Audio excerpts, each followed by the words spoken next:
when you purchase the car seat, in the box, you have a registration card that says important on it. Please make sure you register that. What's on that sticker or what on that card is this sticker. This is going to be your model number, that 0002 MSA USGRE, your date of manufacture, which was January of 2025, and car seats have an expiration date, and your expiration date is January of 2032. Obviously, this child will have since outgrown that seat before the expiration dates, but if you go on to have any more children, this car seat can be passed down, okay? Unless it's been involved in a crash that meets the criteria of replacement, which we'll talk a little bit more about on there. But that sticker is located here on the bottom of your base, and it's going to also be located on the bottom of the infant carrier. If these are the two pieces that came together, when you register it, both pieces will be registered at the same time.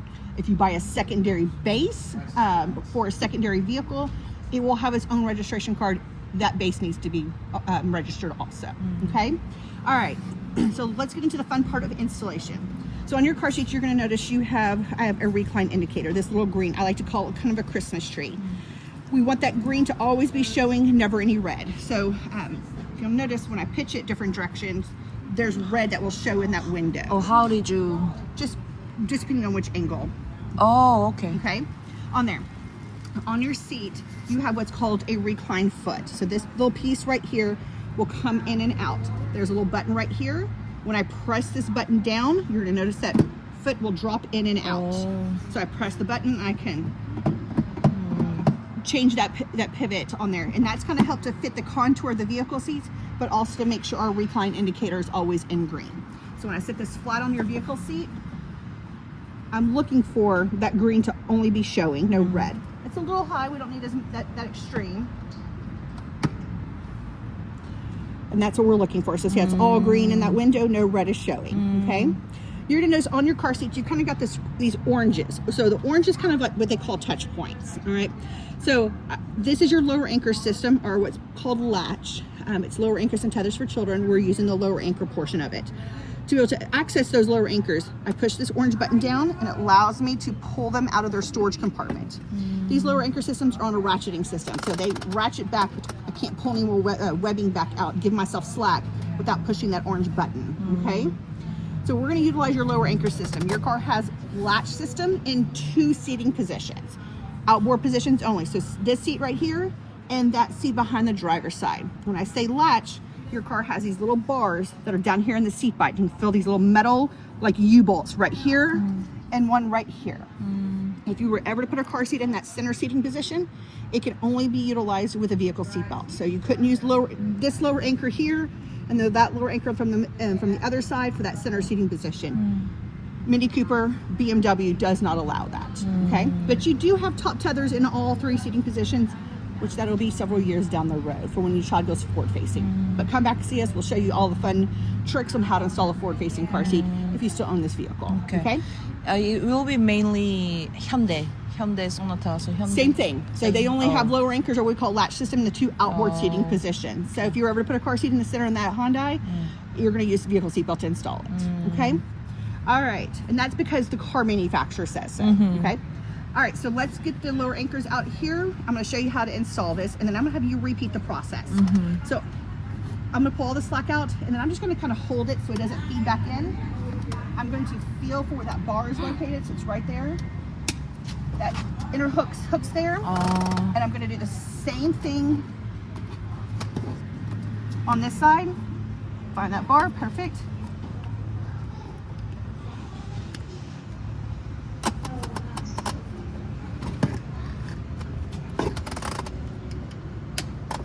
Connect in, and then right here you're gonna see this little window. Right now it's red. I need that window to go green. But to do that, hand here on both sides, and I'm gonna rock side to side.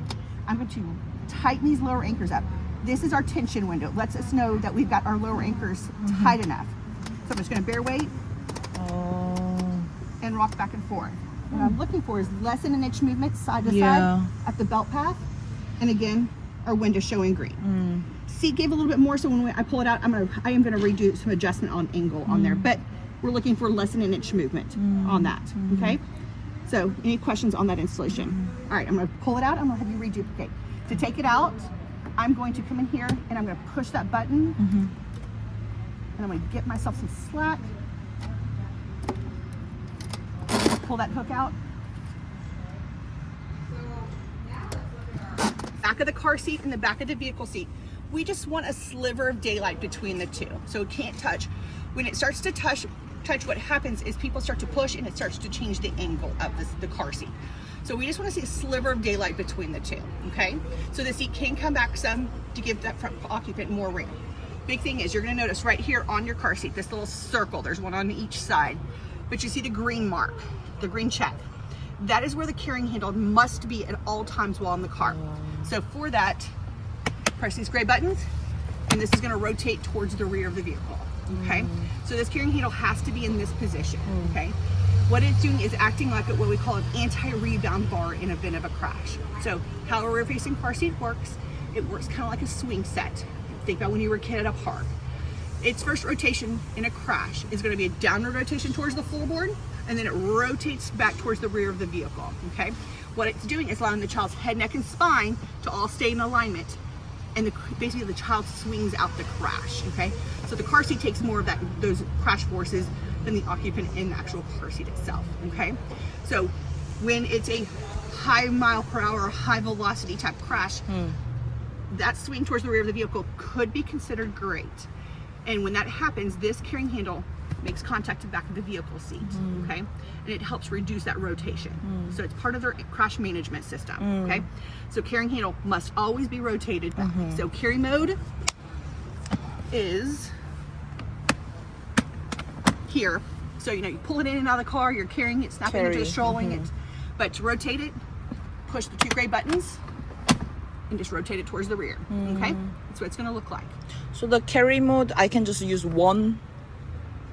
No, you have to push both. Okay. Yeah, Always. I wish it was only one-sided. That would be wonderful, but no, as you see, it's only one side. It doesn't. You have to push both buttons to get it to What rotate. does this button do? This button is to take it in and off the stroller system. So if you bought the matching stroller, it's the release mechanism to take it off the stroller on there. But yeah, this is for the carrying handle to rotate it whichever direction you're going with. It's on there. But as you notice on the car seat, that's Always have to be. Always have here. So they're indicating for that. So any questions on installation of the base and the carrier to the base in the vehicle? No. Okay, so let's, I'm gonna pull this out. We're gonna go inside.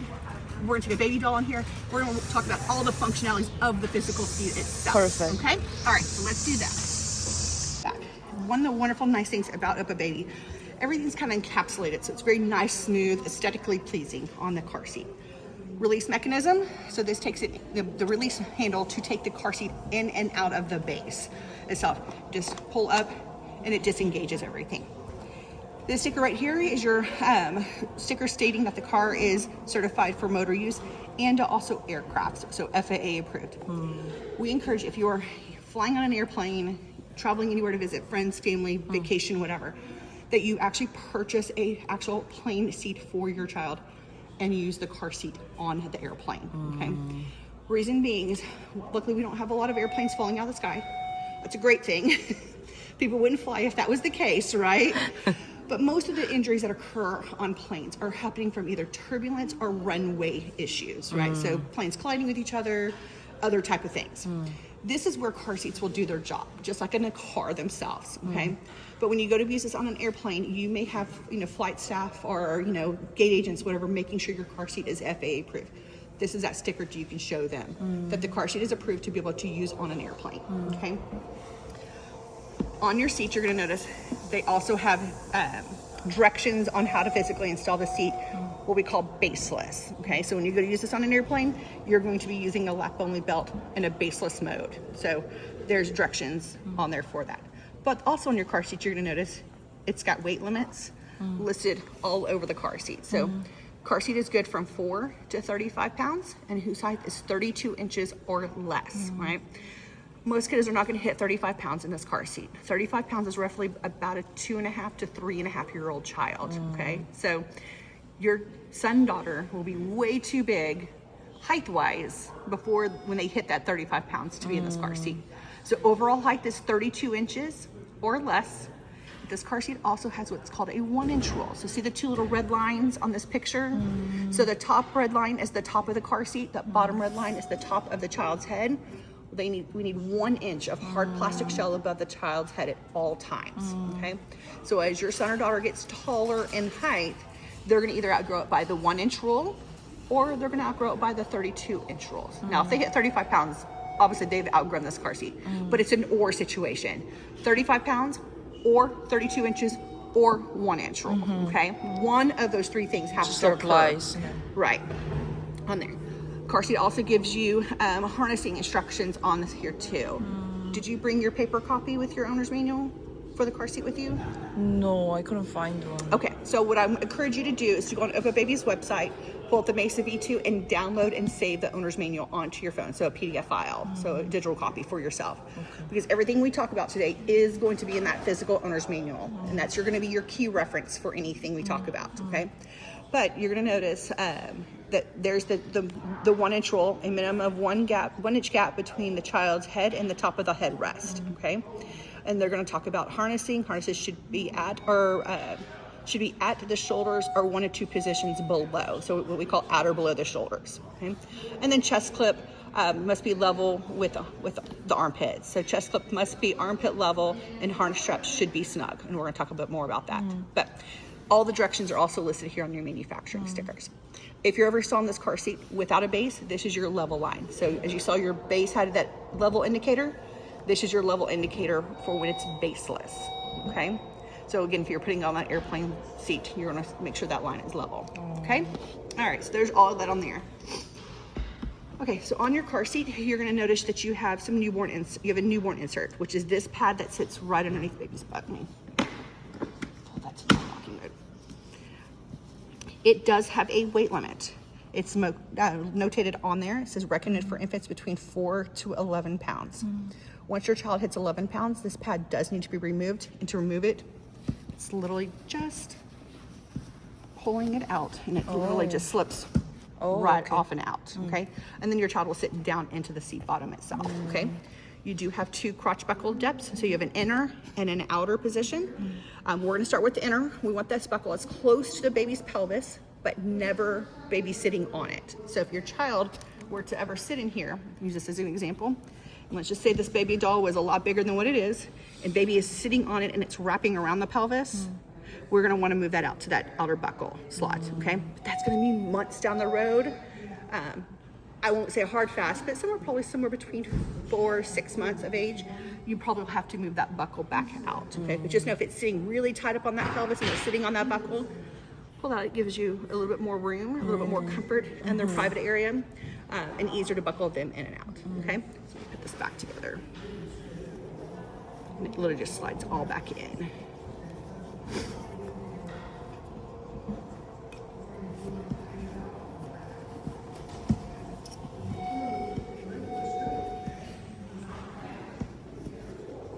Okay, so remember this insert comes out at 11 pounds. You have harness pad covers. I like to refer to them as shoulder pads because that's what they are. They sit up on the physical shoulders. They do snap on and off. They are a comfort feature. They are not a safety feature. We do recommend taking them off temporarily for at least the first few weeks of life, and we'll show you here, won't share with the baby why, and you'll see better pictures. But babies are born with basically without a neck. Everything's very tight and compact. This is like trying to shove a sausage into a very tight space. So it just makes things feel very tight, harder to get baby buckled and snug. So we take them off temporarily. All right, so your head wings, this is permanently fixed to the car seat. It does not come out. It does slide up and down, but it physically doesn't come out. Your harness strap height, so you'll see your harness strap slots are built into this headrest, or head wings, as I call them. To adjust this, there is a little pull tab right here at the top of your car seat. So I pull that up, and I just grab the top of the seat, and everything slides up. And see how the harness straps moved with it? You'll hear it snap into place. It raised the harness straps, but it also raised the headrest. So it keeps baby's head encompassed, but those harness straps are where they need to be. So harness straps need to be at or below the shoulders, okay?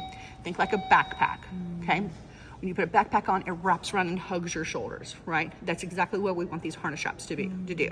Hug those shoulders.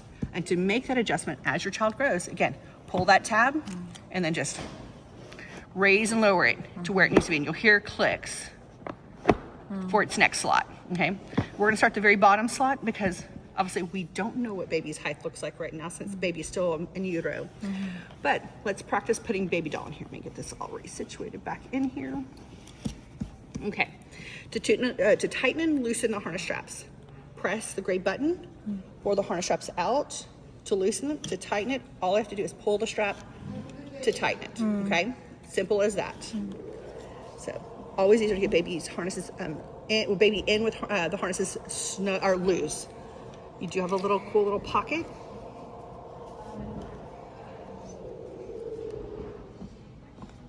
Right there. And right there, we'll hold the harness straps out of the way. Nice little feature to have, okay? All right, so here's your baby today. Little one is gonna get buckled in a normal everyday outfit. Nothing thicker than a pair of sweatpants and a sweatshirt. So very thin fleece jackets, a-okay. We want nothing with a hood though. Hoodie style jackets or sweatshirts put bulk behind baby's head and causes what we call chin to chest, that head to fall forward and the airway to become obstructed and blocked off, okay? So crew neck style, okay, on there. So thin material, like sweatshirt material, so thin, like sweatshirt material, crew neck style. So putting baby in, we're gonna go bottom in first. So I'm gonna put butt in first, make sure I'm back in that seat. There's no gapping behind that back area. And then put baby in. What I'm looking for now is where the harness straps are. So as you see right now, those harness straps are like midway down the back for this baby doll, okay? So I would raise this up. So I'm gonna come pull this tab.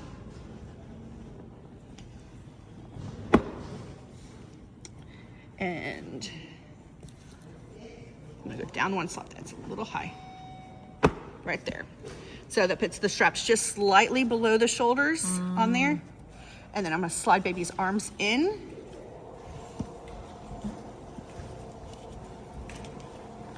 And in. So if you're using the harness strap covers or shoulder pads, they sit up on the physical top of the shoulders. They're not gonna sit like this. This is what we call a no-no. We're gonna slide it back in and tuck in on top of the shoulders. But as you see, this baby doll mimics fairly relatively what a newborn looks like with no chin. So this feels very tight and compact and stuff. We're gonna take them off.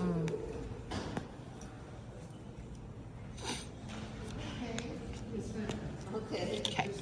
That just gives us a better view of everything and just makes it easier to buckle. So harness straps out or below the shoulders, and now we're gonna start to buckle. I wanna make sure the webbing is nice and smooth, there's never any twist in it, everything is laying nice and flat. So everything is buckled. My next step is I'm gonna get the slack out of the hips area first. To do that, I grab the webbing right here and I'm just going to tug up and tug up. I'm looking for this to be laying nice and flat and smooth across those hip areas. If I see a bunch of slack in here, I need to know, I just need to snug up just a little bit more. Now our doll's nothing but batting. Your child will have a true skeletal structure. So, okay. I'm gonna temporarily slide this chest clip all the way down until it touches. And then now I'm gonna slowly pull this harness adjuster strap to tighten everything. What I'm looking for right here at the shoulder collarbone, if I can come in here and I can pinch any webbing, I'm too loose, okay? I want this to lay nice and flat and smooth across baby shoulders. I'm gonna snug up a little bit more. Again, our doll's batting. Your child will have a skeletal structure. If I come in here and if I can still pinch, I'm too loose. If I come in here and my fingers run smooth, I'm perfect, okay? So I'm snug all the way through the system. There's no slack. And then last but not least, you'll see the little picture diagram of the little person, and then it states right here, armpit level with a little arrow. So we're gonna slide this bad boy up, or we would call chest clip right up to armpit level. And it's gonna sit just like that. So again, can't pinch anything at the shoulder collarbone, chest clip at armpit level, everything's nice and smooth. Harness straps are now at or below those shoulders, okay? And that's how baby will look buckled into their car seat. Any questions on that? You're just gonna come in and you're just going to snap it in and you'll hear it kind of click. You'll see the kind of the curvature right here and the curvature on the seat kind of match up together, all right? So snaps in, squeeze the handles, rotate that carrying handle towards the rear of the vehicle. To take it out, squeeze the handles, put it back into carry mode, and then you're going to see right here, right there, you're going to release that handle and pull it out. Okay? Oh, the handle, okay. Yep. All right, you want to switch and try that? Yes.